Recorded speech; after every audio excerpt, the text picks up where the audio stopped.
Good morning and welcome to a BBC Young Reporter newsflash.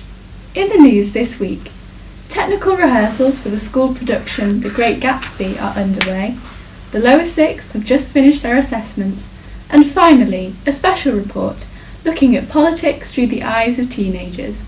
Our correspondent, Mina, reports. Thank you, Annabelle. It is well seen that politics dominates our everyday lives, from heated debates in the Houses of Parliament to enthusiastic party campaigns. We as a nation have become accustomed to the constant onslaught of political news. The Houses of Commons have become notorious for the angry outbursts and fierce controversy that occurs within its walls. Having been described as an orchestrated riot among claims of MPs behaving like spoilt children, we wanted to compare the behaviour seen in the classroom to that of in Parliament. Here at the Grange, there are numerous forums that allow students to voice their opinion, from a sixth form politics forum to a debating club. But how does a typical debate from the latter compare with one in Parliament? We went to find out. The MMR vaccine is currently available free to all children in the UK, and according to the NHS, if 95% of the children receive the vaccine, measles can be eliminated from the UK. For the collective good of the UK, vaccines should be made compulsory.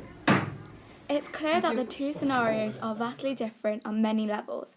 Despite the differences in experience and age, the approach is the clear contrasting factor. While some politicians opt for an aggressive tone, students assume a more respectful manner, which is ultimately far more effective and progressive. Taking this idea further, we interviewed Emma Law, a member of the Youth Parliament.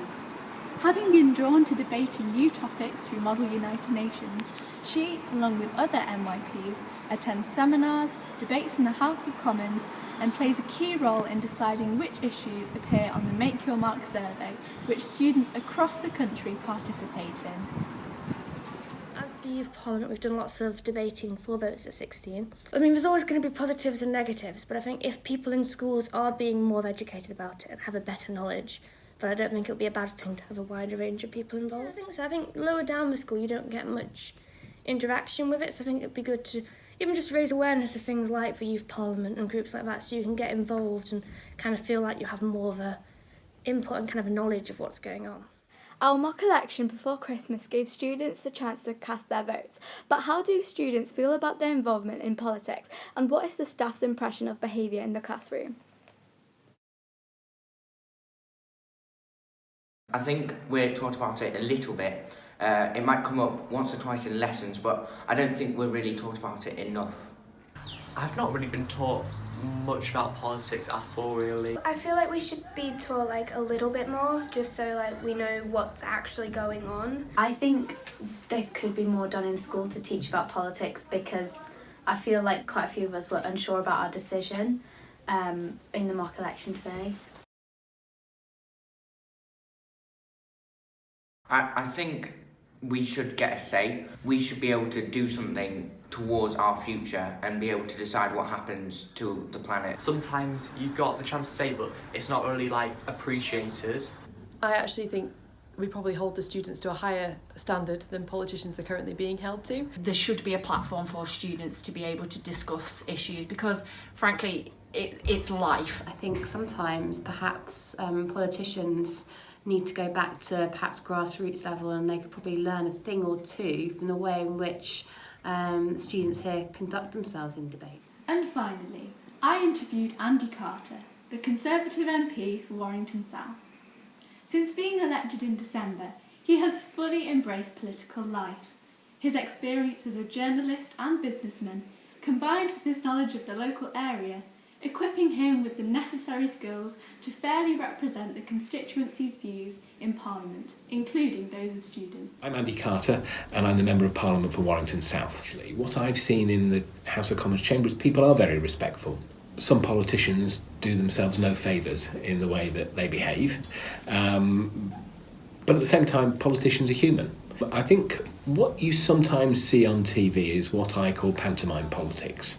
And it's the same in many other parliaments around the world, that politicians will debate ferociously, but actually on a personal level they get on very well with each other. I really enjoy going in and talking to schools. I go to lots of schools and talk to students, and I've just been to the Warrington Youth Club today to talk to some young people there as well. And that's really, really helpful. I might not agree with all the views and they might not agree with all my views, but a healthy debate and understanding people's opinions is really, really helpful because it allows me to form an opinion myself and to be able to put that forward in the House of Commons. You know, debating issues in school is really important. Standing up for what you believe in is really important. Listening to other people's perspectives is really, really important. So I think politics is part of life. It is clear that misleading media coverage has a lot to answer for, portraying politics in a negative light that could deter student involvement.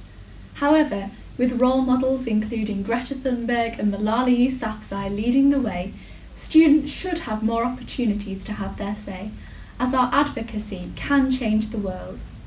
Ultimately, how much of the matter is politics itself, and how much is simply how loud you can shout?